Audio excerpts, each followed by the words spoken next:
Horror Con 2025, year one! There you go.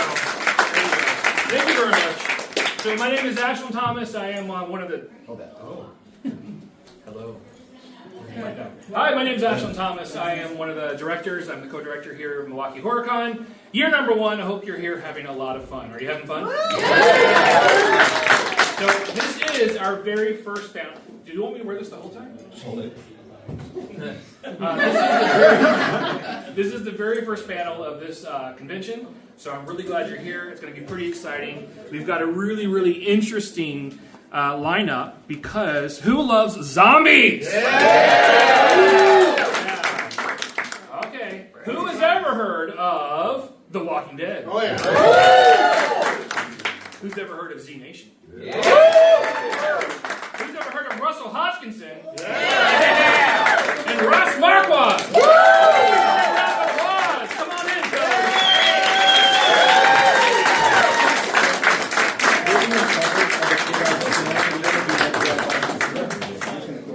yeah. They're going to give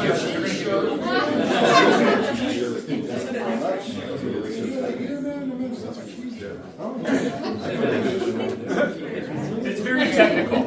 Part of the work is about That's all right. That's good. That's good. Yeah. Nice. Look at that. Thanks, guys. Hey. We got little triples. I'll get one of you my right. Any Star Trek fans in here? All right.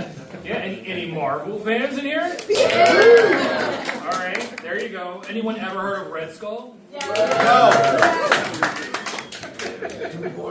All right, so wanted to get things started here because obviously we're going to get into a little bit of zombie versus zombie world kind of little conversation here.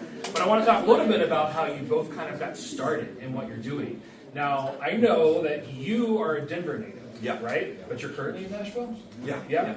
So how did you start? Did you start at the University of Colorado doing acting, or? Yeah. I went to school. I got a BFA at the University of Colorado Boulder. Basically auditioned for the BFA without telling my parents because they were like, "There's no money in acting. You'll never make it." I'm like, "You're probably right," and there really usually isn't. But I got into the program, and I secretly was a part of the program for the first year without telling them, and then they got the report card sent to my house. And I'm like, and that's how they found out they weren't too happy. But I double majored, got done in 4 years, and then moved out to LA. Was a cater waiter and did non-FDA. They tested me like a human lab rat for many years. They did non-FDA approved drug trials on my body for about 10 years. I'm not even kidding you. That's why I'm so weird. And then, did a lot of odd jobs. And then, Russell probably same deal. It's like, you work and pray that it's going to work out. And finally, it did with The Walking Dead. So yeah. And so come on. Now, I know that you, military family, right? Yeah. And you kind of started digging into it at Fort Bragg? Well, I was always an actor in high school and everything, but then when I was in the Army, it was peacetime, and I got bored. I was a company clerk, like Radar on MASH, and I had my evenings free, and so there was a playhouse on base, the Fort Bragg Playhouse, so I just auditioned and started doing shows after show after show and worked with really cool people, and so I didn't get to go to college. I had a scholarship, and I kind of pissed it away because my girlfriend got pregnant, and so I joined the Army, and it's a pretty sad story, but it worked out. It worked out, and so, And then my wife and I moved to Seattle recently, and I was just doing theater, there, and I got an agent, and auditioned for Grimm, and I was on Grimm, made a guest starring role. I was the rat guy, and morphed into a rat. That was cool. Yes. And I did an episode of Leverage down there in Portland. And then this audition for Z Nation came up, and I just figured, they ain't gonna cast me. I'll be a bit part. I'll be a side character. But they said, no, you should audition for this role, this doc role. I'm like, okay. So I put myself on I just got my phone. I did a self-tape, did the video thing. Did it over and over and over until I got a really good take. And I said, okay, this is the one. Boom. And I got cast. Blew me away. So, both of you have had quite a little variety of roles, variety of projects, TV, film. I know for sure, I'm going to hold that. Well, no, I know for sure you've done voice work, but it was the video game, right? For which? World War Z? Didn't you do a voice for that? Oh, yeah, I did. How'd you know that? That's not really why good research. Wow. Yeah. So Okay. so you kind of have like double zombie on your own. So we have triple zombie going on. So we've got World War Z, Walking Dead, and Z Nation. So Yep. Yep. There you go. And has anybody ever heard of, well, never mind, you probably heard of well, go ahead. You never know. it. Zombies of Mass Destruction? So we've got quad zombie going on here. Quad zombie world. But you also do several voices for American Dad and Family Guy, Yeah. right? Yeah. Is that still something that's ongoing, or just something you? How Yeah. did that happen? Well, my agent saw that they were constantly needing celebrity impressionists for these jokes. 'Cause it's always like Peter would be like, "Oh, it's like that one time that I had a beer with George W. Bush." yeah, and then like they cut to the the setup. So it was never like a main character, but it was always like the setup joke. Yeah. And of course, like they're not going to get Johnny Depp or Donald Trump to do these episodes, but they can call guys like. But they get you like and Drew Barrymore. Yeah. So I did that. I've been doing that since 2016, I guess. And so anytime they need, I'll audition, and sometimes it works out, sometimes it doesn't. Yeah. Did you happen to already be a fan of those series, or it was just like, whatever? Oh yeah, Family Guy especially. I mean, that was what got me through college, I think. I mean, and it's funny because like I remember the first episode aired in 1999, right after the Super Bowl, where the Broncos won against the Atlanta Falcons, and it was one of the best days of my life. And I saw this show and I was like, "This is great! What a great show!" And then it went for a few years and it got canceled, of course. Yeah. And the DVD sales got it back on the air. And the people, So- that was probably one of the, from what I can remember, it doesn't mean that I'm right, but I think it was one of the first times that the people literally said, if you don't bring this TV show back, we are going to destroy your network. Yeah. And they brought a dead TV show back. I don't think it's ever happened before. No. Yeah, now it's happened because of streamers and stuff like that. Yeah. And now it's been on for like almost over 20 years. Yeah. And South Park, and I mean, it's just crazy to me. Yeah. So when it comes to Z Nation, we talked briefly about one of these. I want you. Has anyone seen the episode about the? I want you to get it right, but it's the one about the Wisconsin cheese roll. Oh, the one you were showing me. Has anybody seen it? Yeah. So I wanted to talk about that scene or that episode that took place in Wisconsin. Well, we were wanted to make it about the Wisconsin State Fair, but we're such a low budget show we couldn't afford a state fair, so we just did a cheese festival. But we ended up having like the world's largest circle of cheese, right? And so it was made of styrofoam, painted yellow and shit, But I was supposed to take a piece of it off, and they say, hey, because they're like, that ain't real. I'm like, no, it's real, it's real. So I made the prop guy cut a block out of the styrofoam and cram a hunk of real cheddar in there. So because I'm method, I wanted to really cut the cheese, so to speak. So I ate the cheese, and then the thing gets unlodged and starts rolling down the hill and sticking to zombies. And that's how they killed zombies in that episode. And I got to wear the shirt in the episode after that. Doc always had cool shirts, and it was always the theme of the previous show, and so I got to wear this. So they didn't film it in Wisconsin, but it's a good, nice little tribute to Wisconsin zombies, right? So you should check it out. Now, for you especially with this, you have played Ultron. Yep. You have played Red Skull. So we're talking, Marvel here. Han Solo, in the video, Lego Star Wars. So we're talking about Star Wars universe. Professor X and X-Men '97, which is a huge. Everybody's watching it, right? X-Men '97. If you're not, if you're a Marvel fan, you should really. If you're not, you should check it out. It's is it 2 seasons already? Or? Just the first one. Just the first. Yeah, next one's coming up probably next year. Okay. So. Yeah. So there's a 2 if you didn't know. Season 2 is coming. Yeah. And then, but how crazy is it for you to be part of these massive? Now they're called cineverses, right? These universes, because people struggle to even fart on screen in one of these movies, and so to fart on the screen, right? Shakespeare. I'm very versed in Shakespeare. So to represent these iconic franchises, not let alone characters. Oh, it's great. I was telling this young man. By the way, this is Ross. Jason Forcheese. Ross. How crazy is this? I've met maybe 3 or 4 Rosses in my entire life, and he said the same deal. and he's an aspiring actor. So let's give him.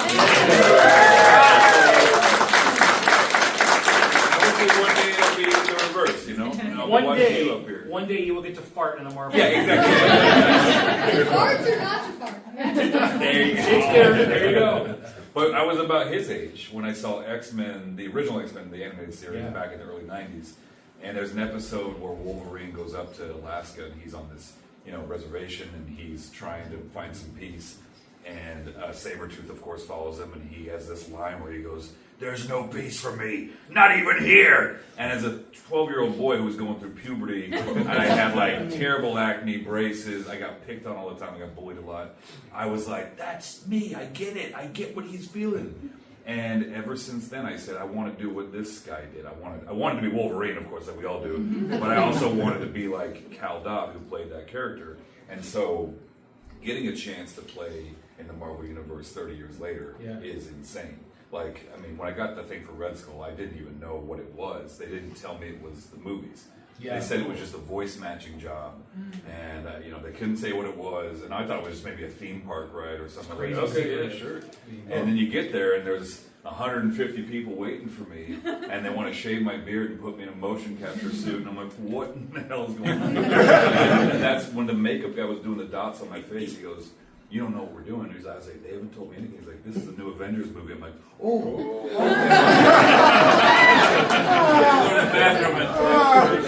Yeah, but it was crazy. Yeah, it's nuts. That's got to be, and there's I've been through it on a tiny level, nothing like that. But you talk to these people who have done like these big franchises, Scream, and back in the day when it was Friday the 13th, and they were cranking them out, and Freddy's, and it's amazing how the links they will go to keep things secret. And think about what they have to do now because of social media. Yeah. Everybody's got a camera. Everybody's walking around set in a freaking trash can in a bush with their phone, and they want these things. So actors have no idea what they're doing sometimes. They have no clue it's a Jason movie. They have no clue that it's a Star Wars. That it's wild. It's really wild to me. Yeah. Luckily, Tom Holland made it real easy to keep your mouth shut because after we started leaking stuff, they started threatening $1 million fee against. Wow. If you say anything ahead of the release of the movie and it spoils any plot points, you can literally get sued for up to $1 million. And I said, I can't afford that, so I'm okay. I mean, it's really easy to keep my mouth shut. On Empire, they would lock our phones up. Empire. The TV show Empire. Oh, you worked in that? Yeah. They would. I mean, everyone except for everyone except Lee Daniels, right? They would lock up your phone, and it was just wild because they went through a phase where people were running their mouths, and then there was the Jesse Smollett stuff, and people. Sure. Yeah. So you did Big Fish. I did Big Fish. Oh, yeah, and we're getting to the. Don't blink your eye, you'll miss me in Big Fish. But I did it. I hung out with Ewan McGregor all day. Oh wow! Who's a fan of Tim Burton? Who has seen Big Fish? It was a little more of an obscure release. That's cool. But if you like Tim Burton, I really encourage you all to go watch Big Fish. It's available in a lot of places, I'm sure, to stream. It's a really fun. It's a beautiful fable fairy tale type story. It's not like his. I mean, it's got some twisted elements, but it's not like his dark stuff. But what I would love to know, what was it like being directed by Tim Burton? What was that? There was not a lot of that going on. Okay. The more interesting story is how I got the part. I was grouting this floor for a friend, and I had shit all over me. I was a sweaty mess. I lived in New Orleans for a lot of years. And so I was grouting the floor, and I was a mess, and then my wife says, "You got that audition for that show?" And I'm like, "Oh, no." So she said, "You ain't got no time to clean up." So I went in and had a nice clean headshot and resume, and I looked like hell. Which I looked like hell anyway. But anyway, so I did my thing, man, and they just cast me. You like that? I think you like that. I just came in looking like that. Yeah. Everybody else was all clean, all done. They're like, screw you, Tim Burton. Yeah. They like that. Sometimes you just go for it anyway. Yeah. Do you have? We had that audition story. Yeah. Do you have any audition story that's just the wildest to you? Whether it was good or okay, yeah. Completely wild. Yeah. Wow. And then I just played God in a short. It's called God Farts. Back to farts. And it's how God created the universe. And anyway, I elevate, and I'm going through It's hard to explain. Google Godfart and you'll see what it's talking about. It's like a live action short, so there's not dialogue, but he wants to eat all these burgers. He's really hungry. They try to give him an apple, then he blows the apple up, and then he eats all these cheeseburgers and had a spit can, so I kept eating a burger and spitting it out, And then he finally farts out the universe, and it's like the pyramids and Jesus and the pyramids and all the things Mesopotamia and all this stuff comes out in animation, and that's how the universe was created. It's pretty wacky. It was named as one of Venmo's best shorts of the year. Oh, nice. I think I've had one of those before. Isn't it called a shirf? Do you have any audition story that's just wild or just weirdest to you or sticks out the most? Yeah, and the worst audition I ever did was for Mad Men, and I've been trying to get on that show for years, and I got an audition to play Paul Newman in an episode, and I love Paul Newman. He's one of my favorite actors, and so I was like, I gotta take this seriously. What's that? Makes good salad dressing. Yeah, great salad dressing. But they said, here's the voice reference because it's got to be late '60s Paul Newman, and I was listening to it, and I thought, he's a smoker. Definitely a smoker, because I used to be a smoker. And I was like, I hear it in his voice. He had this sort of rasp to his voice in that time. It had that kind of quality to it, like that.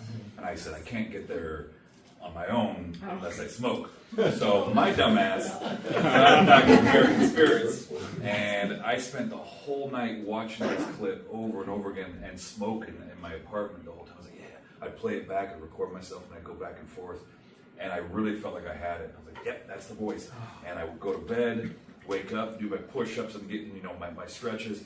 I'm not taking any calls. I'm not talking to anybody because I just want to be in my zone. And I get to the office at like 10 in the morning, and the receptionist checks me in. She goes, "What's your name?" And I go, "Ross Marquand." What was that? Like, am I talking to a demon? Like,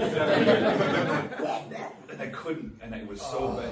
And I hadn't talked to anyone that day, so I didn't know. And I go into the audition room, and it's like all the producers, the creator of the show, Matthew Weiner, and I was like, oh, I'm so screwed. And sure enough, it was the worst audition I've ever done. And they were just all looking at me like, why did you do this? Like, why are you here? And luckily, the director of that episode had seen some of my impression stuff, and I guess he vouched for me. Yeah. Because he's like, I think this kid just got nervous or something, whatever. And later I finally told him the story of what made that voice sound, and they thought it was funny, but at the time they were very upset. They were like, why are you wasting our time? So that was the worst audition ever. Were you able to stop smoking right away? No, I got back on the train for a bit. But I quit again. So don't smoke. Don't smoke. Very addictive. Oh, it's not good. Not good. Not good. Yeah. So let's talk zombies. Yeah. So Walking Dead, we've got a lot of people we know that have done that show. Yeah. Of course, here you are. So how did Walking Dead come about for you? Well, I tried to audition for that like 3 different times. I'd been trying to get on that. Mad Men, and Sons of Anarchy were the ones that I really wanted to get on.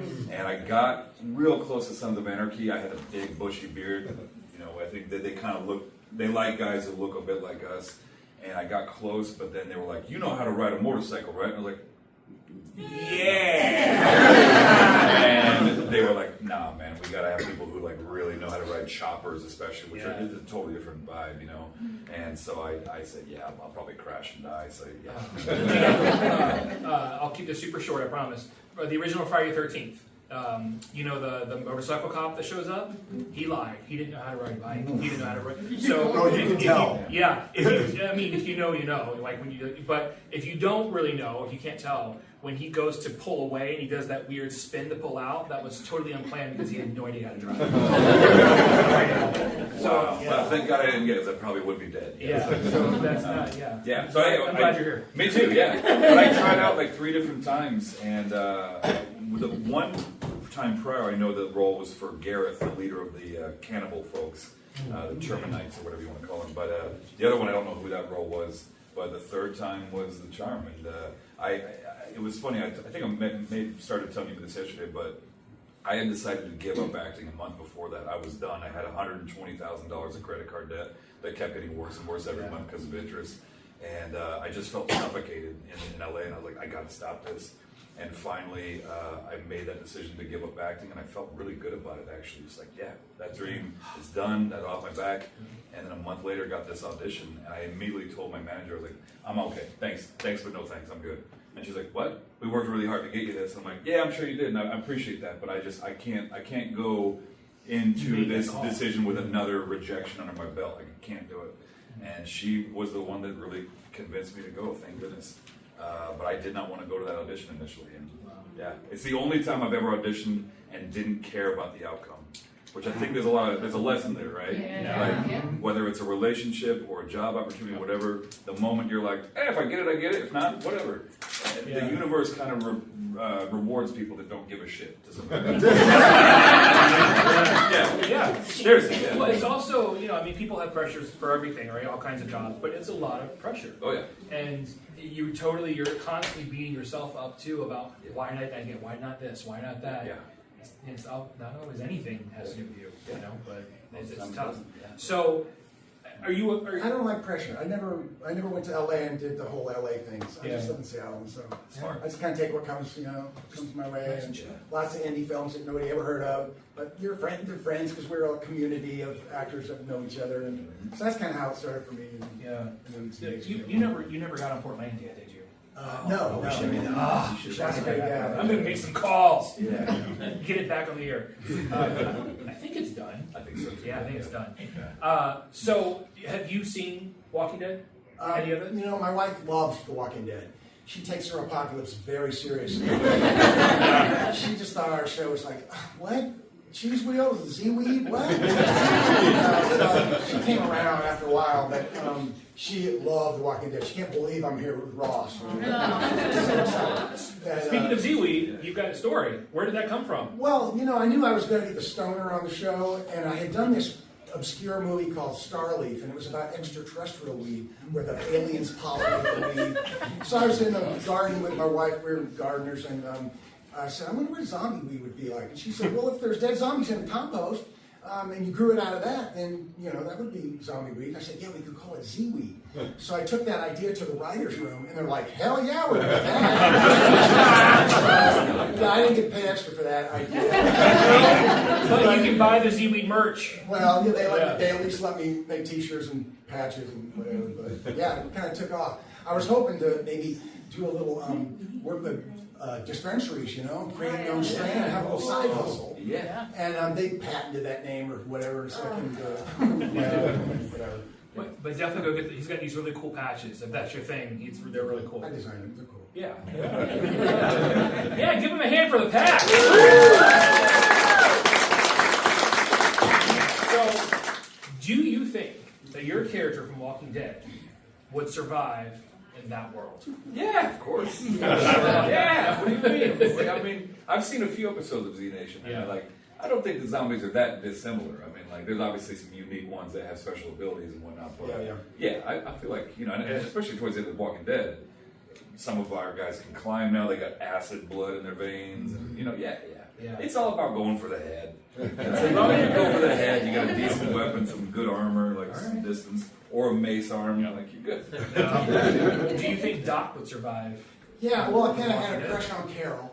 And I would probably hang out with Herschel. Me and Herschel probably hang around, Yeah. But yeah, I think I'd do okay there. Yeah. What do you guys think? Do you think they'd both make it in each of their other roles? Crossover. Yeah? Well, yeah. Let's just do it right now. We'll just right? Here we go. I just had a great question. It went right out my brain. Is that because they stabbed it? Probably. That's what you did. Okay. Oh, here we go.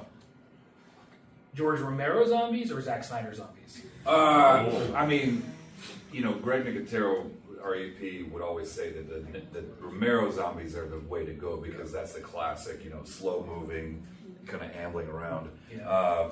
And I think they're terrifying in their own way, especially because it's just a slow moving death. But 20 days later, Zack Snyder zombies, they're freaking terrifying. World War Z, because they got that special ability to run and jump at you. That's It's so visceral. yeah. I mean, who can beat that? Yeah. I really feel like those are the scariest zombies in the zombie lore. Yeah. What about you? Honestly, I don't know. You don't know?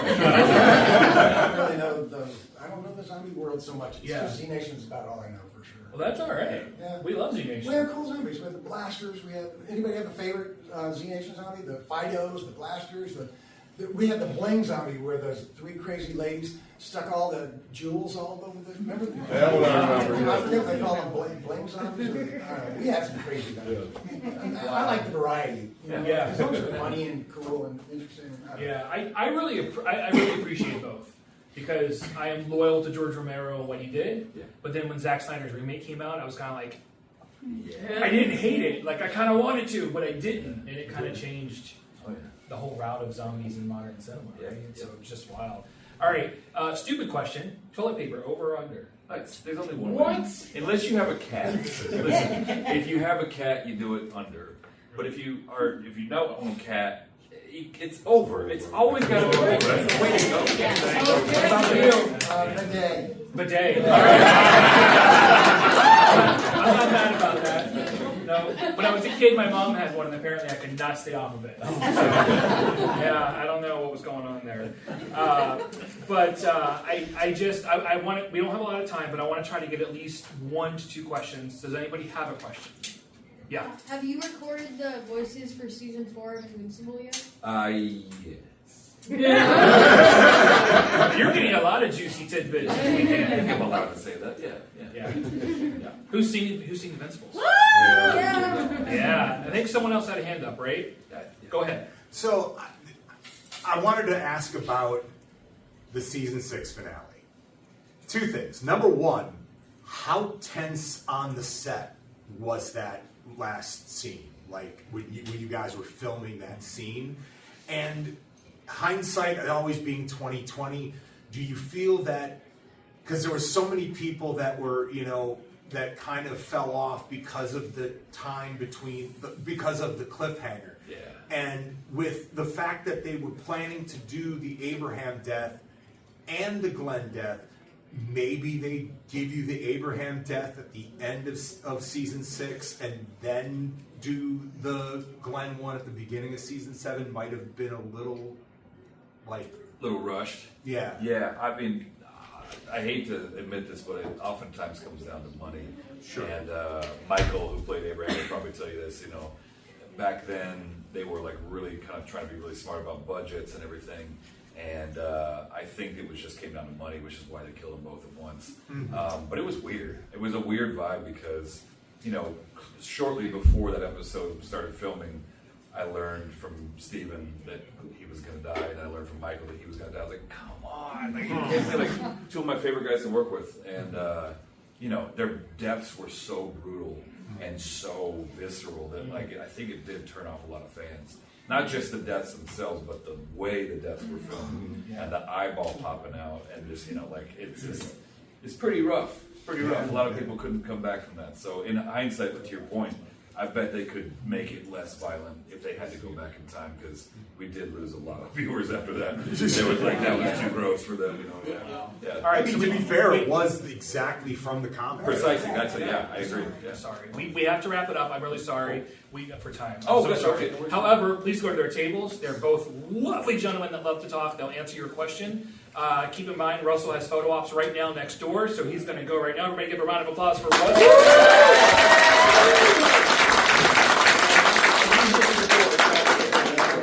So if you don't have a photo op ticket, you can purchase one online. There's a QR code.